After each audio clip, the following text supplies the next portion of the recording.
real time-nya adalah 06.28/4, itu anak yang berkonflik dengan hukum atau dengan anak memasuki gerbang sekolah SMA 72 Jakarta menggunakan seragam sekolah dengan menggendong tas punggung warna merah dan menenteng tas warna biru pada tangan kirinya, serta memakai sepatu hitam dan berjalan ke arah kiri kamera.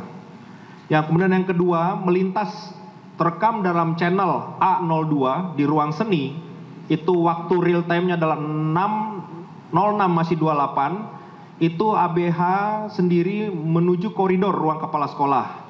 Lanjut, terekam dengan channel 11 di depan ruang kepala sekolah, ABH ini masih berpapasan dengan seorang wanita. Ini yang kami duga adalah guru dari sekolah tersebut, masih bertegur sapa. Dan selanjutnya adalah ketika melewati lorong lantai 1 timur 2 yang terekam dengan channel 30, anak tersebut melintas mengenakan tas punggung warna merah tanpa alas kaki, celana luar. Jadi ini sudah menginjak waktu 11.43 real time-nya, berarti menjelang pelaksanaan kegiatan ibadah pada saat itu. Days merek Seagate, kapasitas 2 TB, terdapat 16 channel yang tersimpan di dalam DVR tersebut. Kemudian yang kedua, CCTV dengan merek Hikvision, ini terdapat 1 buah hard disk merek Seagate kapasitas 4 TB dan di dalamnya terdapat 32 channel kamera yang ada.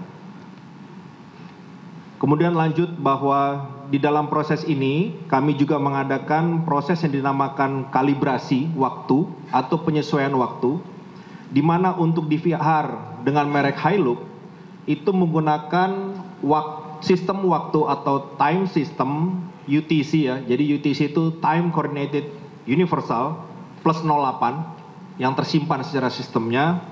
Tetapi secara real time device tersebut sebenarnya adalah mengikuti UTC plus 07. Dalam hal ini lebih daripada 1 jam real time-nya.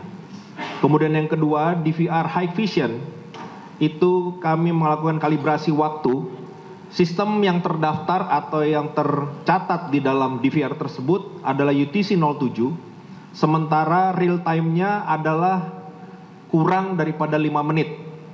Jadi nanti kami akan jelaskan di dalam perkembangannya. Jadi yang pertama mungkin bisa dilihat tampilan gambar di depan di layar. Ini dimulai ketika anak yang berkonflik dengan hukum.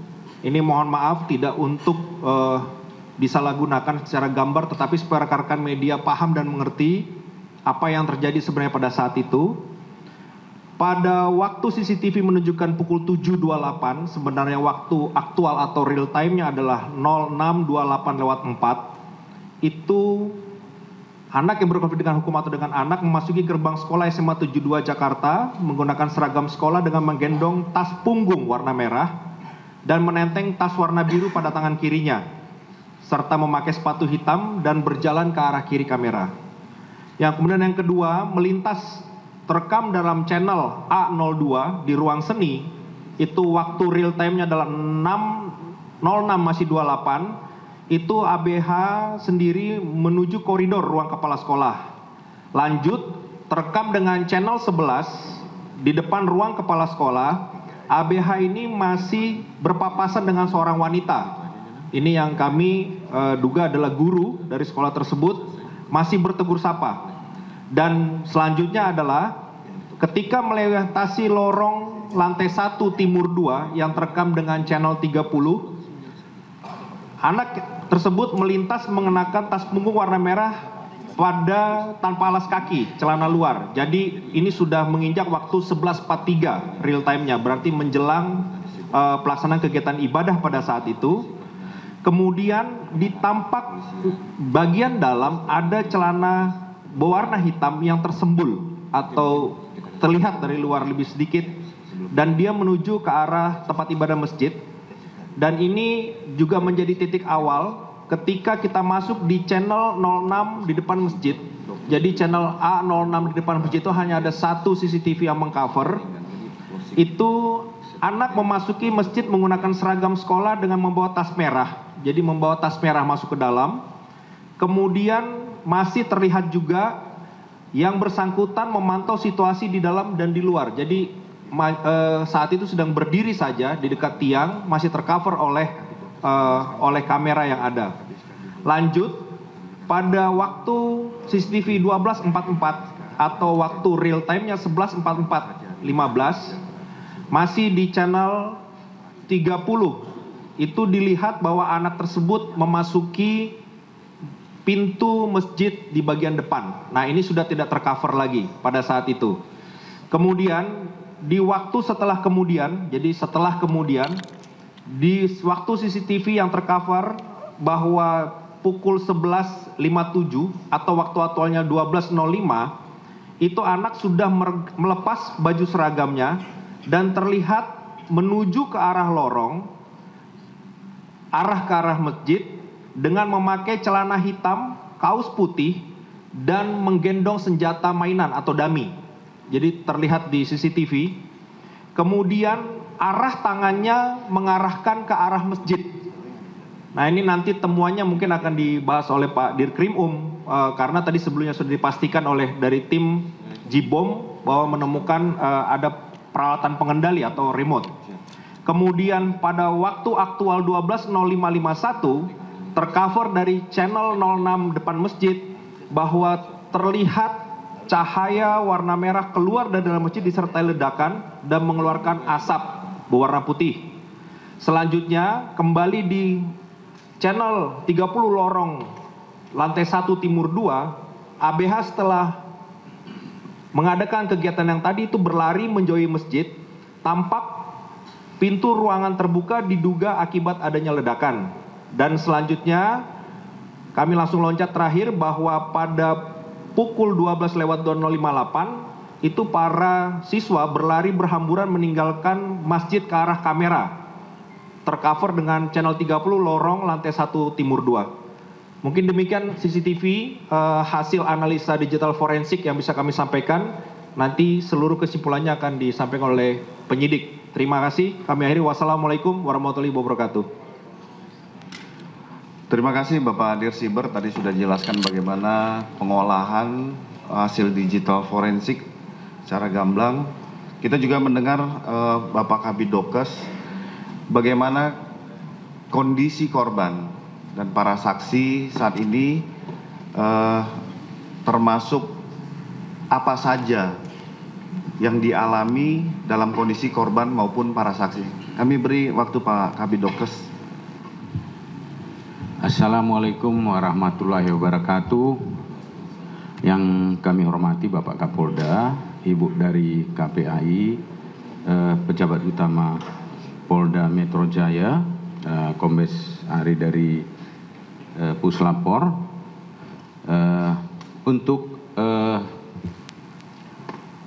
kejadian tanggal 7 itu ketika kami mendapat informasi, jadi kami membuka posko tadi seperti yang sudah dijelaskan Bapak Kapolda, dan kami segera melakukan koordinasi dengan Rumah Sakit Islam dan Rumah Sakit Yarsi dan beberapa klinik yang ada di dekat tempat kejadian. Yang perlu kita ketahui bahwa ketika terjadi pada seseorang misalnya luka bakar, jadi ada hal yang prinsip yang penting kita pegang, ada namanya golden period, jadi periode emas. Bagaimana penanganan pasien-pasien itu secepat mungkin supaya nanti pasien-pasien ini bisa tingkat kesehatannya itu dari yang kejadian dia alami itu bisa maksimal. Nah, jadi ketika itu kami diperintahkan Bapak Kapolda, kami langsung turun ke TKP, mendata semua korban. Yang pertama kami lakukan adalah kami menggolongkan apakah dia ini penyakitnya berat, sedang, dan ringan. Setelah itu kami tahu, baru pasien-pasien ini ditangani dengan secepatnya yang kita sampaikan tadi golden period. Karena ketika misalnya golden periodnya itu tidak tercapai, maka mungkin saja pasien itu nanti bisa ada gejala sisa. Artinya mungkin Karena di sini jenisnya banyak, ada yang luka bakar, ada yang gangguan pendengaran, ada yang shock hemoragi, mungkin karena darahnya banyak keluar. Ada juga fraktur tulang tengkorak, ada juga gangguan pernapasan, ada juga penyakit lain, mungkin luka-luka, mungkin karena dia ada paku atau mungkin lain yang ditemukan pada saat kejadian itu. Untuk itu kami paling utama yang kami utamakan adalah kepentingan pasien. Makanya ada juga pasien ini, salah satu anak yang berkonflik dengan hukum ini, kami saat ini rawatkan di Rumah Sakit Sukamto untuk kepentingan pasiennya. Jadi pasien tersebut setelah kami evaluasi dari saat pertama sampai hari ini, apa yang harus kami lakukan, itu kami kerjakan dengan semaksimal mungkin. Pasien yang di Rumah Sakit Sukamto, hari ini juga kami lakukan tadi tindakan operasi namanya dekompresi tulang kepala, karena waktu kejadian itu ada dekompresi tulang kepala. Jadi kami melakukan perawatan di sana supaya lebih maksimal, dan penanganan kami di sana dokter bedah ahli saraf dan dokter bedah plastik. Mungkin itu yang bisa kami sampaikan untuk saat ini. Assalamualaikum warahmatullahi wabarakatuh. Waalaikumsalam. Terima kasih Pak Kabid Dokes, tadi sudah menjelaskan bagaimana kondisi korban. Saat ini kita dengarkan bersama penjelasan dari Bapak Direskrim terkait tentang bagaimana penanganan perkara ini. Silakan kami beri waktu Pak Direskrim. Terima kasih. Assalamualaikum warahmatullahi wabarakatuh. Yang terhormat Bapak Kapolda Metro Jaya, mohon izin rekan-rekan, kami akan menyampaikan terkait dengan sebagaimana kita ketahui bahwa pada tanggal 7 November 2025 kemarin telah terjadi satu peristiwa hukum berupa ledakan di SMA 72 Jakarta Utara. Pasca terjadi ledakan tersebut, selanjutnya kami dari tim penyidik Direktorat Reserse Kriminal Umum Polda Metro Jaya melakukan langkah-langkah penyelidikan dalam upaya penyidikan terhadap peristiwa hukum tersebut. Beberapa petunjuk, alat bukti, dan keterangan saksi sudah kami kumpulkan.